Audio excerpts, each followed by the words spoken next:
It's customary these days to talk of how well we are doing. I think we've heard of it this morning. The economy is booming. The only message that we need to remember, it's booming in a very energy-intensive way. Manufacturing is growing at 11%, services growing at 11%, and I'm sure our energy needs are growing even faster. The challenge is, how do we manage to get these energy needs? And I was trying to go through the economic survey that was presented in the Parliament a couple of weeks ago to find out how do we really get this energy from. And after a lot of intensive search, I found three very startling numbers. That this entire energy need is being met through oil imports. I'm not sure how many of us are aware that our oil import bill has been growing at a compound rate of 45% per annum for the last 3 years. In the last 3 years, India's import bill has tripled. And India would have gone bust had it not been for export of other goods. Today, we spend $60 billion. One-third of the country's import bill is on petroleum products. And clearly, this is not sustainable. We're talking of double-digit growth. And if it means double-digit growth means even more import of oils, I'm not sure how we can manage it. So that's a big challenge before us. How do we meet the energy needs of the country? The second sector, which is very worrying, and I think there was a lot of discussion this morning, is on agriculture, because that's what we are trying to link, agriculture and the marketplace. And that's where there are a lot of worrying trends coming up. I'm not going to repeat what's up here, but one figure that struck me from Professor Martinez's presentation this morning, Brazil, or a few minutes ago, Brazil has 40% GDP from agriculture. India is less than 20%. Brazil has only 30% farm employment is in agriculture. In India, it's double that. In India, 60% of the farmers contribute only 20% of the GDP. In Brazil, 30% of the farmers contribute to 40% of the GDP. I think that's really the issue in this country, that the Indian agriculture is stagnating, the farmers are in distress, and we need to find a way around this mess. I think if in the course of the next few days, all of us go back with some ideas in our mind of what we can do to alleviate this farmers' distress, we could probably have moved in the right direction. Biofuels, to me, is a small step to answer both these issues, an alternate energy source as well as an option for Indian farmers. These are the two major challenges facing Indian economy today. How do we meet the energy needs of the country, and how do we make sure that the Indian farmer survives? He is not going to survive the way things are going today. I think biofuels is one option which gives another source of income for the farmer. I think the work that Reliance is doing and some of the other corporates and other people are doing is a small step in that direction. And clearly, it's an alternate energy source. So that's what really makes biofuels very interesting. And I said that's what makes this session very important for us. I think Martin has shared with us the Brazilian success story, and it's very tempting for us to follow in the same direction. India has 4 million hectares of sugarcane. Brazil has 6 million hectares of sugarcane. Why can't we follow the Brazilian way?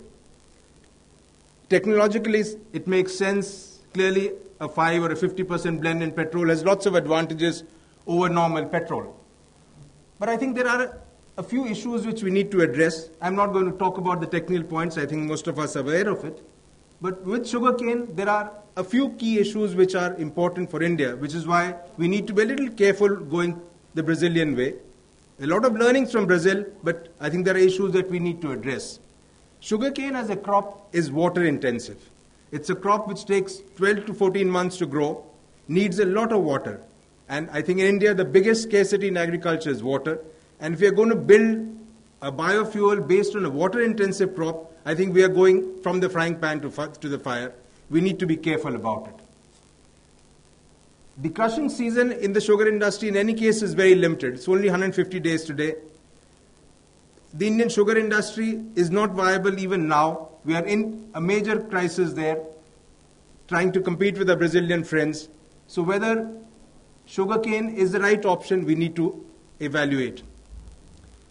But certainly, bioethanol would help improve the economics of the sugar industry, and to the extent that we can extract maximum value out of the cane, it makes our sugar industry viable.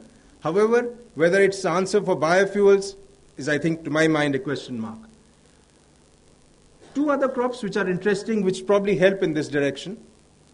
There's been some work which has gone on tropical sugar beets. as a crop which could probably supplement cane, where you run a sugar plant for 150 days on cane, probably another 90 days on beet, improve the viability of the plant. The advantage with beet would be it's a much more shorter crop, requires much less water. However, it is a high management crop, costs of inputs are high, and we need to be careful again about can a marginal farmer go in for sugar beet. However, as I said, it could complement sugarcane, improve the sugar mill's profitabilities. A crop which to my mind is very interesting is sweet sorghum. A crop which is grown in arid land. You can have multiple crops a year. A 3 to 4 month old crop. It can be grown in rain-fed areas and low cultivation costs, low pest pressures, and that's an opportunity that we could look at. It isn't commercially grown today in a large way, but it's an area that we could look at. And in the same manner that Brazil has gone the sugarcane route, I would submit to this audience that maybe sweet sorghum is a crop that we in India need to look at carefully. It's a challenge for the scientists in this country to see whether we can take sweet sorghum the way Brazil has taken sugarcane. I think there's been some discussion already on what's happening in future. Clearly, one would need to look at waste products in time to come to see whether we can use waste for getting onto ethanol. I think Steve has mentioned the challenges. I'm not going to repeat on that. Okay, let me move on to biodiesel. I think these were some numbers that I picked up from the National Biodiesel Mission, where we talked about 20% of the country's diesel needs to be met by biodiesel. Today, our diesel demand is about 52 million tons. So even if we talk of a 20% blend, we're talking of a need of about 10 million tons. A huge number, which will probably go up 50% in the course of the next 5 years. The advantages, I think they have been covered initially. But clearly we have a fuel which has less, it's safer for the environment, safer to carry around, higher cetane numbers. There are some challenges in it, but that's really the direction in which the country needs to go. We are a big diesel gulf. We really don't use as much petrol. In this country, gasoline is 10 million tons and diesel is 60 million tons. And the focus really is what do we need to do about diesel? And biodiesel may be the answer. Worldwide, I think Steve mentioned, most of the biodiesel comes from edible oils. But in this country, what Srinivas mentioned a little while ago, that we are already a net importer of edible oils. So to be using edible oils for biodiesels may not really be a viable option. And therefore, the conclusion that Reliance came to was Jatropha is really the crop that we are looking at. It's a crop which can be grown by marginal farmers in low rainfall, low fertility, degraded soil. That really seems to be, amongst all the options available, something that seems to be suited for this country. The marginal farmer can grow it. You can use wasteland, and there's huge wasteland. India is talking about 60 million hectares of wasteland in the country. Can we use even a part of it, get the farmers to grow another crop there, and maybe another source of income for him? So clearly Jatropha seems to be the answer, and the route that Reliance has taken is probably the way ahead. I think this has largely been covered in Srinivas's presentation, so I will not repeat that. I think this has also been covered. Some issues which I think Srinivas talked about. There is need for developing much better varieties which are hybrid and hybrids which are suitable for growing in different parts of the country. Some work has already started. Some work with private companies, some research institutions, some government bodies already working on it. There are issues on terms of the oil extraction process, the esterification process. These are some of the challenges that need to be worked out. Farming models, not only for biofuels, but for any commercial farming is going to be a challenge. Marketing issues. Mr. Chairman already talked about the issues of pricing in his opening remarks, and that's going to be a question that we'll need to address. And the regulatory approvals, this process of going on and off, yes, we want to do it, no, we don't want to do it, is going to be something that we need to avoid. I quickly put down some of the things that are happening in the country. There are government departments which are working on Jatropha variety development. There are already large-scale trials being held in different parts of the country. Various government bodies are involved in it.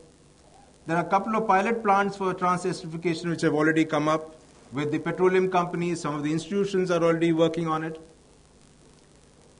In the automobile sector, 5% biodiesel blends have been used on trial basis in a number of areas. Successfully, I'm told the Rajdhani or Shatabdi Express ran from Amritsar to Delhi using biodiesels. As a matter of fact, I think yesterday's newspaper talked about the Google buses. One of the issues that Google has is how do they make sure that their employees can travel in Silicon Valley traffic. And so they have these 30 buses which are totally wired up, and so your time starts as you enter those buses, and all those buses run on biodiesel. So that's part of their contribution to the environment. So biodiesel has been successfully used in different parts of the world, and trials have been done here too. A couple of projects seem to be in advanced stage of implementation. There's a project coming up in Kakinada, Andhra Pradesh, talking with a production of about 300 tons a day. I'm told that the finances are in place, and in a matter of months, the investment should start. There are a few more other projects which are happening. So things are moving. There are a lot of question marks, but things are beginning to move. And I left it at the Reliance story because you've already heard that part of the story. So I think I'm within my time. Thank you so much. Thank you for your patient hearing. Thanks.